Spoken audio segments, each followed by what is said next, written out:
Hello and welcome to this episode of Velocity Kinetics. This time we're talking about something relatively topical. Is AI a good thing when it comes to cars, not just road cars but racing? There are positives and there are a lot of negatives.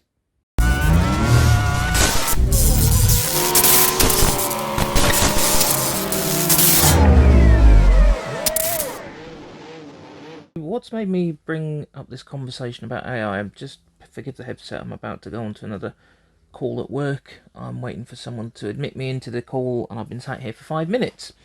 The pain of Teams at times, although not to say I'm an advocate of going back to the office, because the job I have, there's no advantage of doing it in the office because the teams are all scattered all over the globe. What's the point?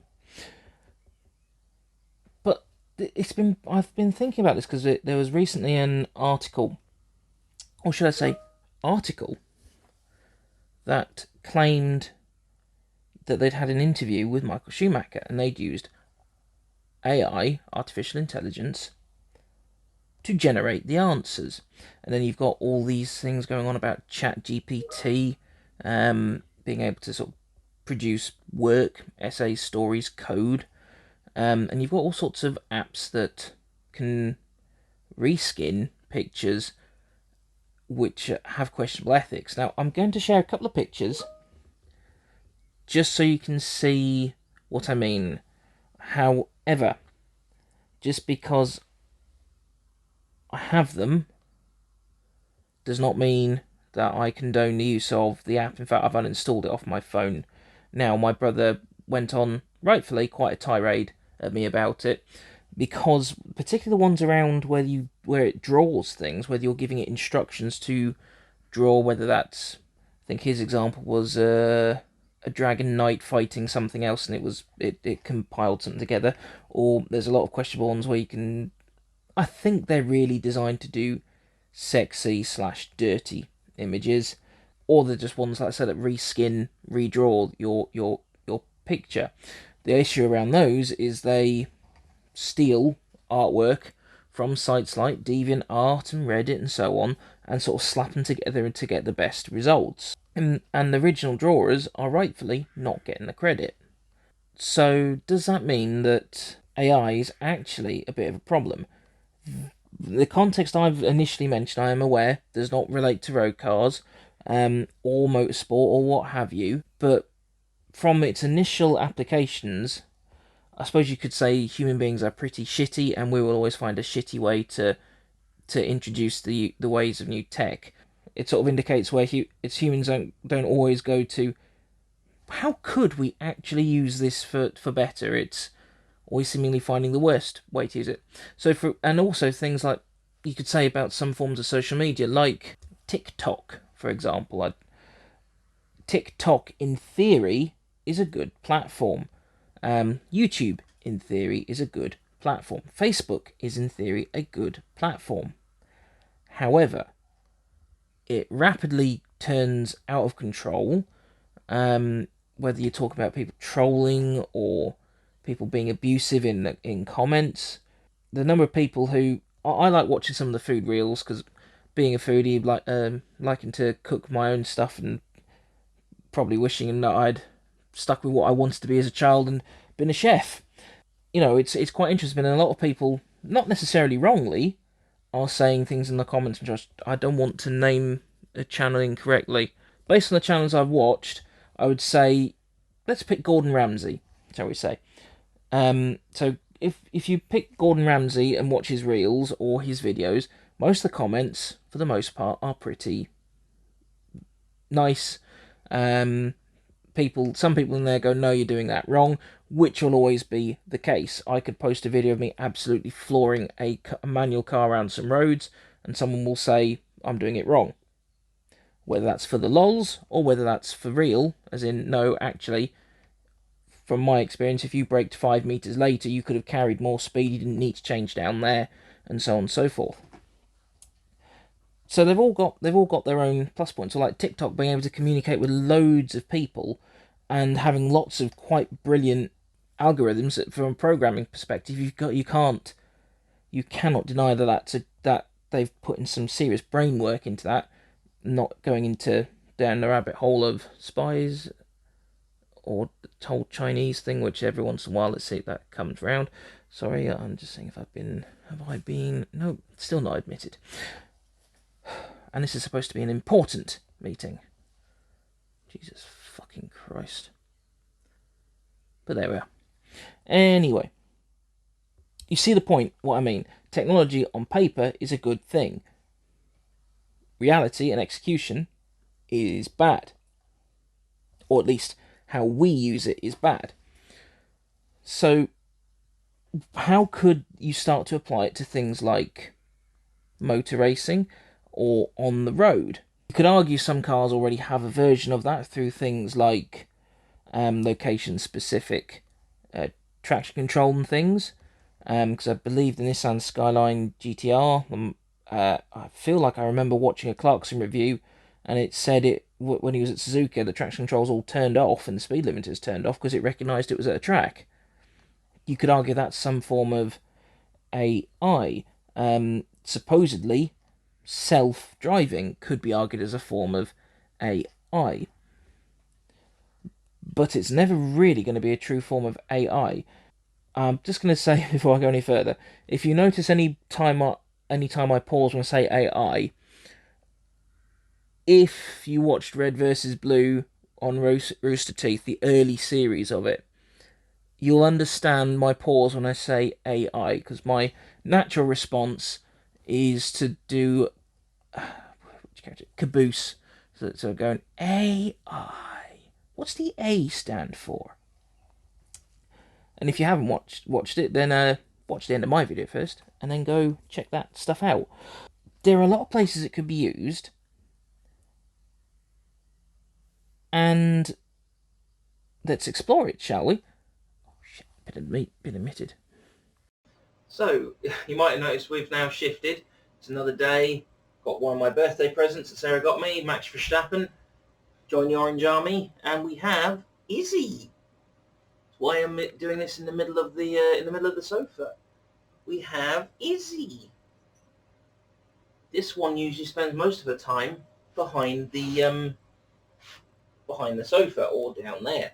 So the fact that she's even up here is quite an achievement, thanks to Feliway.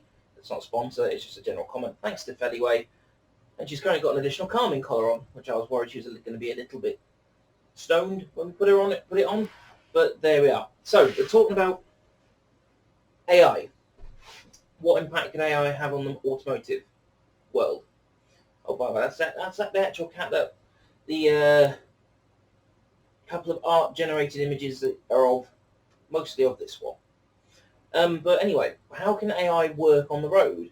As we mentioned, possibly the likes of self-driving form some part of AI, and there are a lot of good ways where AI could be implemented for cars.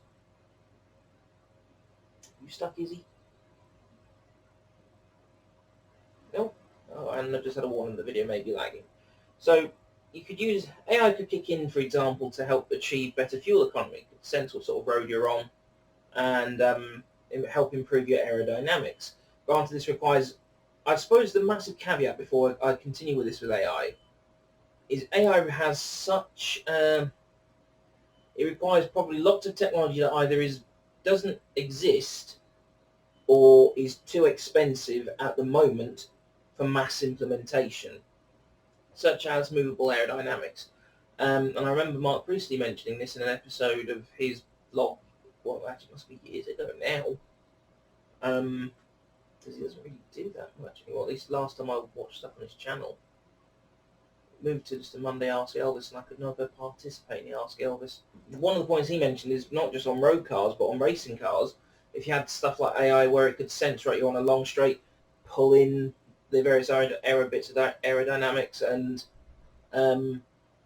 improve straight line speed, and then likewise when it senses you're in corners, bring that all back out and maximise the downforce and ways of braking. You could do it with a cleverer system for braking, whether that's regenerative braking, smart collision avoidance braking, and so on. Because I suppose you could say if you add AI in road cars, they could start to communicate with each other. So, for example, merge in turn is a great example.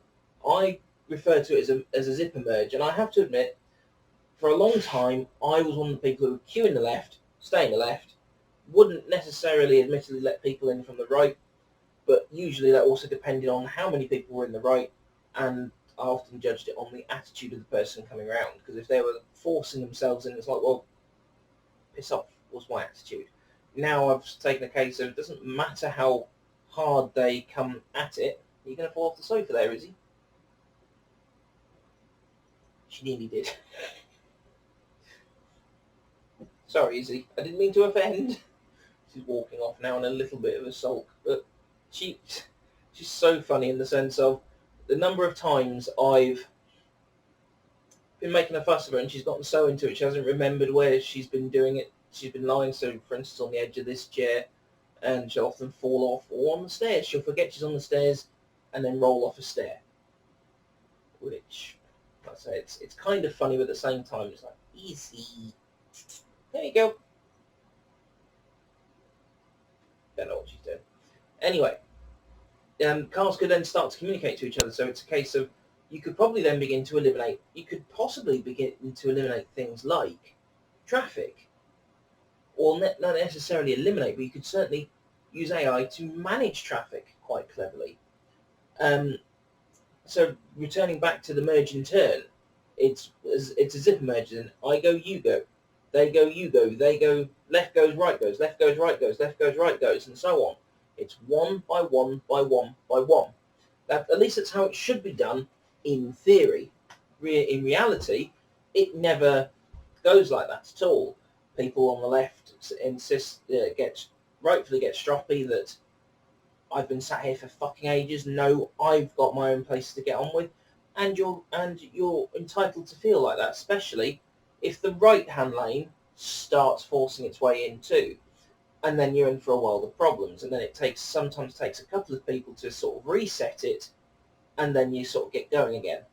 And a number of times I know I've been the car that's reset it, but I've been behind plenty of cars as well, where the driver's taken them they've almost got out of the car and gone, stop, stop, stop, and then started it off again.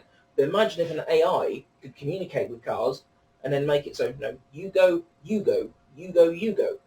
Or, for instance, something else that I remember on a video, I think it was talking about AI in cars as well. I can't tell you who it was by. A friend of mine, an very old school friend, what was it, Scout's friend?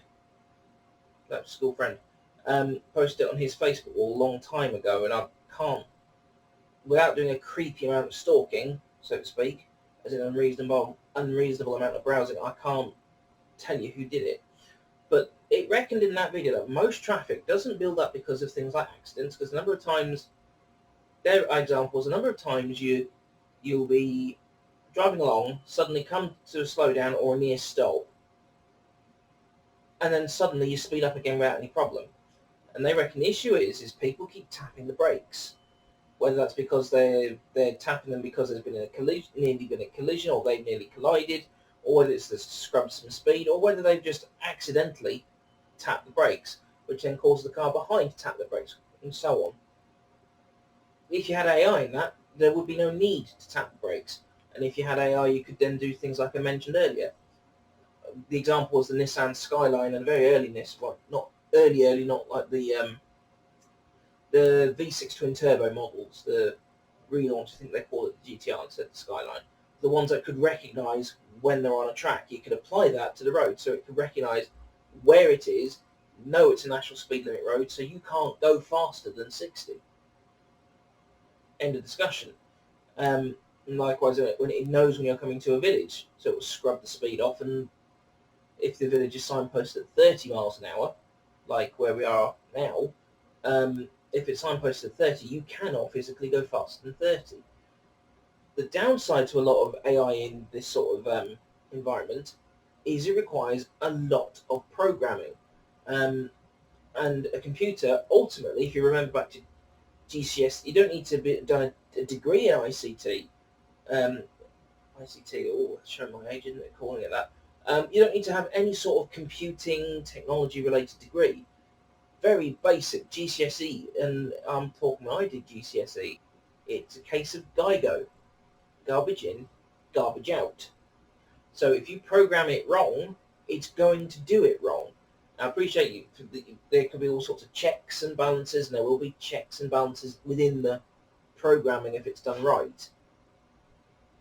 But it doesn't mean it's infallible. Now, I am by no means a computer programmer by any stretch of imagination. Most of the time, when I need to do something VBA or complex Excel formulas, I've got what I'm doing on that screen, Stack Overflow on that screen, or some other equivalent that I found through Google search. Stack Overflow is usually my go-to. And the number of times that I've followed what they're saying you need to do to the letter, and it doesn't work, or you've made a small change to it, and I don't understand how it's working, but it is working. I did the same once years ago with a bash script on Ubuntu. I thought I was messing around with it in a virtual machine. I'm talking a long time ago. I'm talking probably 904 or 9.1. So it starts up, does the updates. If it needs to restart, do a restart and reload, and then check for its updates again. So I followed the tutorial to build the bash script, compiled the script, ran it. I then had a VirtualBox stuck in a permanent rebooting cycle. I imagine I probably missed the if clause from what I was trying to do, but still, sort of proof of it doesn't necessarily do what it should do. Likewise, when I was working on a project when I worked for Santander Bank, what we were doing, I told the guy building it, this is how it should work. Now, I had no understanding of C# programming at the time. I have a very, very basic understanding of it now, thanks to Microsoft Virtual Academy, but there was a screen where even if you took out the coding and told it to follow, and you were just saying follow the boxes in what order you're supposed to do things in, it wasn't following the boxes in the right order. It was the equivalent of someone saying calling up the mortgage company saying, hello, yes, I want to know what my interest rate is, what the balance is, what the redemption figure is, and what date of the month my payment's due on. And it wasn't following it in that order. It was doing it backwards to what we were telling it to do. It was something, to put it mildly. You just see on Facebook memes of programming memes going, that should work, why doesn't it? And that shouldn't work, why does it? I suppose it's like engineering, really. Why does that work and why doesn't that work? Because it should be doing the opposite. But there we are. You could use AI on the road for so many things, and chief among which I think what we will see soon is it being adopted to communicate with other cars. Whether that means you get your things like your swaces and things retrofitted to be able to do that, or when it just happens when you buy a new car, that's how it's going to be. You could use it to get so much more out of regenerative braking, if we're still using petrol and diesel, or are using a synthetic alternative or hydrogen. You could use it as a way to make sure that you're gaining the most out of the car. And on racing cars, you could use it for it to recognise when it's on straights, when it's in corners, but you'll need things like movable aerodynamic parts really to have the best, or it should be able to communicate to say, right, you'd use your, for example, Maldonado's gone off at turn 10, slow through there. We can't get a response out of car number X when you're where we lost communication with it on the track. It's the car slow down to equivalent of a double wave yellow. You could then make it so then the drivers have effectively got nothing to do. They just foot is welded to the floor. But then that is the rub. There's so many places where we're trying to make our lives easier, but then it starts to become a point of, well, is it a good idea? Because if you start using AI for this and AI for that and this and that and this and that, skills will start to go. Hypermiling is a skill. Manage it in some vehicles, depending on how powerful they are or the gearbox and things. Sometimes just maintaining their certain speed is a skill.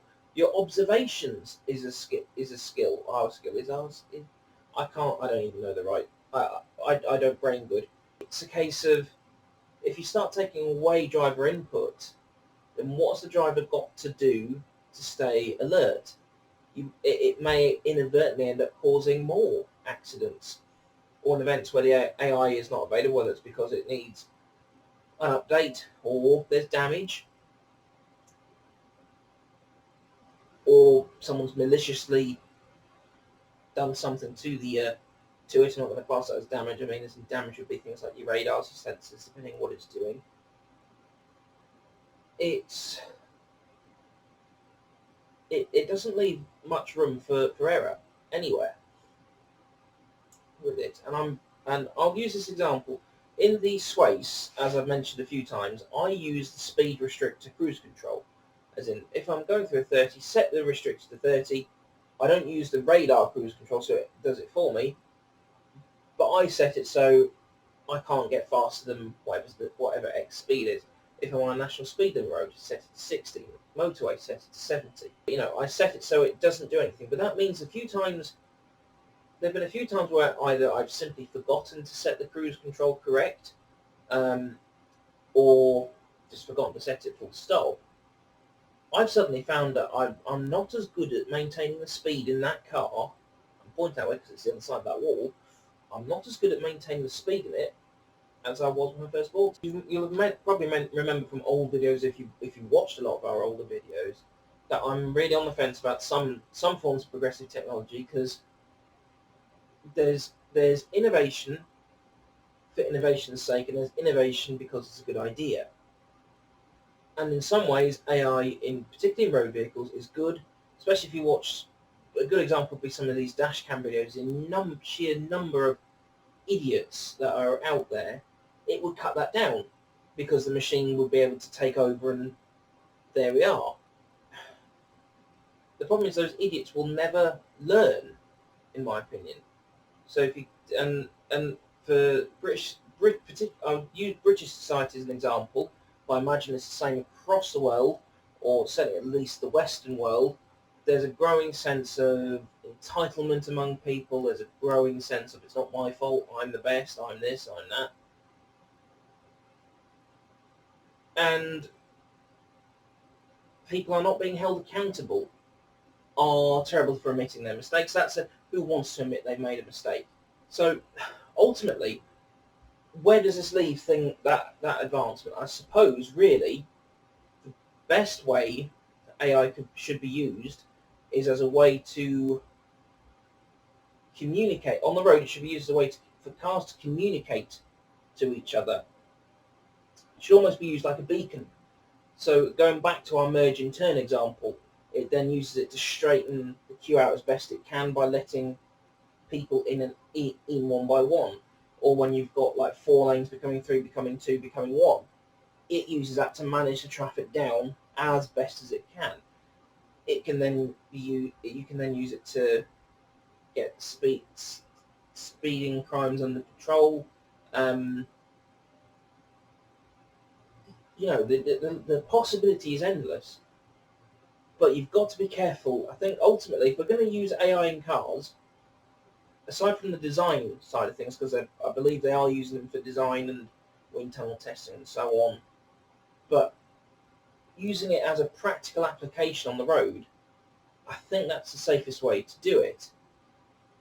Until you can get fully autonomous driving vehicles out there and deployed en masse, which then comes back around to the point I made earlier. The underlying problem that the technology that they need is either too expensive for mass rollout or doesn't exist. In racing cars, it can be used again for similar purposes to filter and things, but particularly things like F1 are already becoming big enough and bloated enough and heavy enough. Do you need that extra complication added into it. Of course, I would suddenly remember something whilst I'm in the middle of doing a job after I've finished the main recording to slot in. The other issue with AI is a lot of software in general, regardless of whether you're talking AI or just code or actual software itself, is the nature of it. Freeware, shareware, open source, so on. So would AIs that get used, sorry I'm just unloading my dishwasher, if an AI were to be used, do you all use the same one? So it's like an open source version. And then what happens if someone, and we'll just say someone because there are loads of really intelligent people out there, and some of the best people out there are not certified in their field. That does not apply to medical. So don't apply that logic to medical. But it boils down to, what would then happen if someone had managed to improve the AI that was not, say for instance, just to put some manufacturers' names out there, not that they're using it, just to make what I'm trying to say make a bit more sense. If, say, Cosworth Engineering built the AI, and everyone used it, from Alfa Romeo to Volvo, or Volkswagen, whichever one comes from. Volkswagen. No, it's not, but it's Volvo. If everyone used it across the whole market, even supercars, so your Koenigsegg's, your Paganis, even your small niche models like Ariels and BAC Monos used it. What happens if some random tech at somewhere, so say for instance Mountune made a tweak to it, then do you all switch over to the Mountune version? Does Cosworth then get involved and acquire that modification and then relaunch it? It raises a lot of technical questions as well, which is very complex, shall we say. Let me know your thoughts down below, because I could probably argue myself in circles on this quite a lot. To round it up, ultimately my view on AI in road vehicles, it has a place, it has a purpose. We have to be careful what its purpose is, and I think its purpose should only be really restricted to communications for the time being. Now, thanks for watching this episode. Please donate to the PayPal page, paypal.me/velocitykinetics. Please watch our series on the Swace, particularly my last one where I basically reviewed what it was like to live, what it's been like to live with, not was like to live with. It hasn't gone. I've got some more content coming out soon. I've got a couple of videos that I've got planned, which I'm going to do some introductions for them now, so I'm filming in pieces. So yeah, we'll get to it then. But look after yourselves, like, comment and subscribe as well. But like I said, look after yourselves, drive safe, and we'll see you next time.